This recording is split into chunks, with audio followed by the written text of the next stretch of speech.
Good morning, everybody. Daily check-in number 7. How am I feeling today? I'm feeling a lot better now. I'm feeling great that it's a pretty good day today. Sun's out.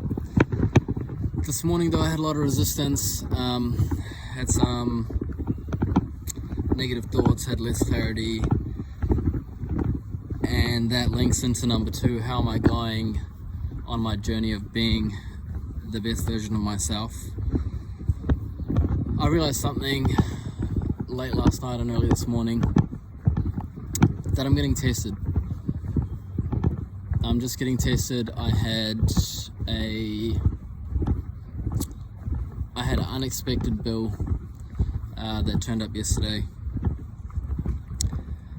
and I didn't deal with it at the time with the right mindset, and I'll wait till the end because I'm going to link this together in today's daily life lesson. But it's pretty much, I didn't react as I should have, and I need to react as the man I'm trying to be. So, if money's not an issue, this person that I want to be, if I'm really that person and I get an unexpected bill, it shouldn't be an issue whatsoever, right? Because money's not an issue. So if I believe I'm that guy, if I believe I'm that person, why am I acting like it's an issue right now? I shouldn't. The fact that I'm acting like it's an issue, it's going to attract it to become an issue and attract more issues, and then it becomes an issue. Makes sense? Number 3, physique update. I was able to do a little bit more in the gym today. This is what I'm looking like at the moment post-workout. Not too bad for not being able to work out properly for about a month. And yeah, let me link back to the story of the physique journey. So I ended up going from one of the greatest physiques in my life, which was this, a beast, and after that looking like a bitch, and I was acting like a bitch, not working out, not doing the things I should have been doing. It was a hard time for me at the time of my life, mentally, physically, pretty much. It was probably one of the biggest lows of my life, going from Australia to New Zealand, getting away from the COVID situation. It was still COVID, but at the time we went to New Zealand, COVID wasn't there. But yeah, my whole life got turned upside down. I just had twins. I had injuries, so I stopped working out, and I probably stopped working out for nearly a year.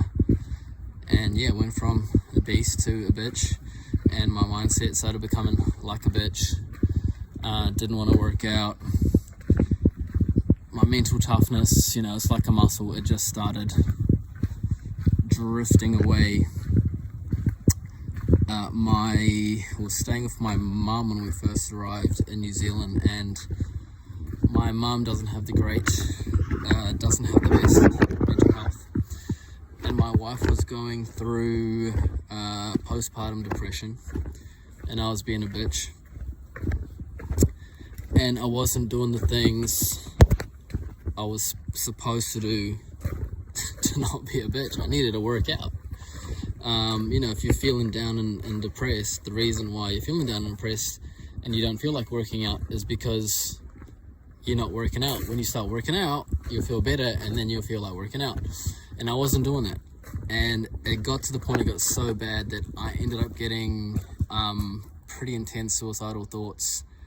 And I literally at the time wanted to kill myself, not joking. Sounds pretty intense, but that's the truth. No lie, that's the truth. And that's when I had to take a step back.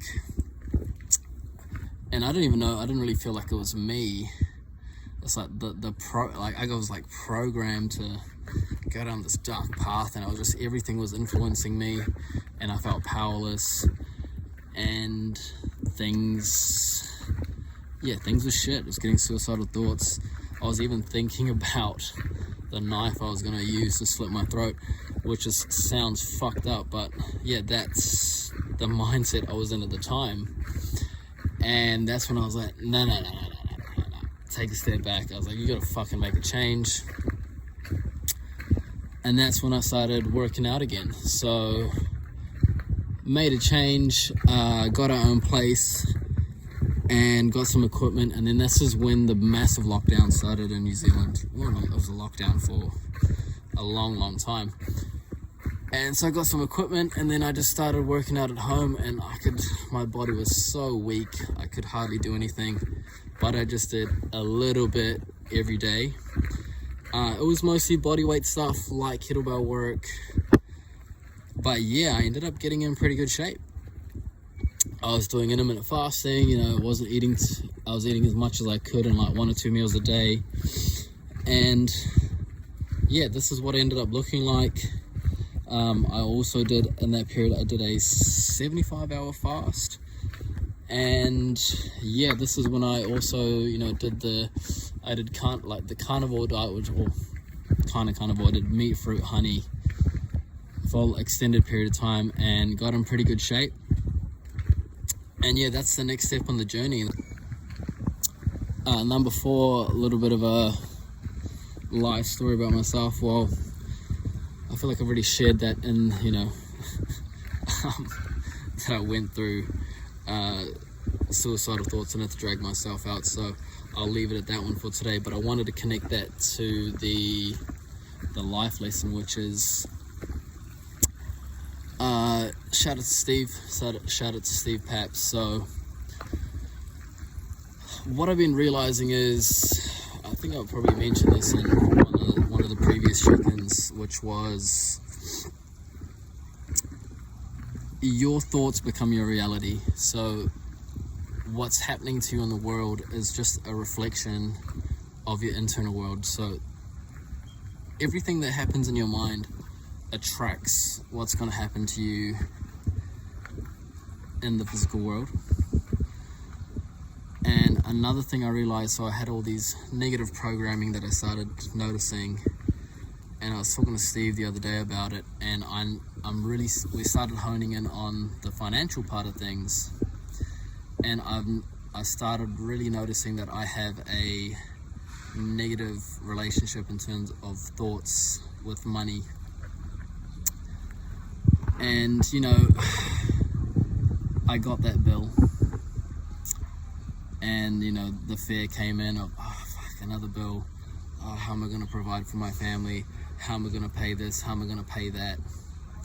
And you know, these programs, you know, I was thinking about it, they're instilled into you from such a young age. You know, I remember my mum always hating on rich people, and oh, they're show-offs and all, and this and that, and oh, why would they waste their money on this, and etc. And you know, as a kid, you didn't know any better, and you just get programmed, and that becomes your relationship with money. That becomes your thought process with money. So pretty much all of my 20s, without even realizing it, I had a negative relationship with money. And whenever I got a certain amount of money, even if I wasn't trying to lose it, or even if I didn't make, you know, stupid decisions, somehow I'd kind of just fluctuate between a certain amount of income, but never the amount that I really wanted. And so yeah, Steve said something to me about, you know, if you're always stressing about bills and you're always stressing about money, you're just pushing away money. He gave me the example of, it's kind of like a magnet. You know, you can't see the energy of 2 magnets when they're repelling each other, and you can't see the energy of 2 magnets when they're attracting each other. And so those thoughts in your mind of, you know, these negative, fear-based thoughts about money, stressful thoughts about money, they're just going to repel money. So you're not going to have the financial success that you want if you keep having those thoughts. And this is what I'm realizing, and now I'm doing everything I can to observe and be aware of these thoughts so I can cut them out, bring them out of the subconscious to the conscious, be aware of them, and then just start watching them and choose not to act on them, choose not to put energy into them, so that I can be the person that I really want to be and the person that I should be, that can help the most people in the world, be the best example, and achieve the dreams and achieve the financial goals that I want, and start sharing these thoughts and sharing these realizations with others so that they could also live an amazing and blessed life and achieve their dreams and goals as well. And that's the plan. So yeah, that's the life lesson. There's a bit of history about, you know, what I went through when I had to pull myself out of the darkness to get back on track, to stay in this life and not do the self-deletion that a lot of people do out there, unfortunately. So yeah, everyone have a beautiful day.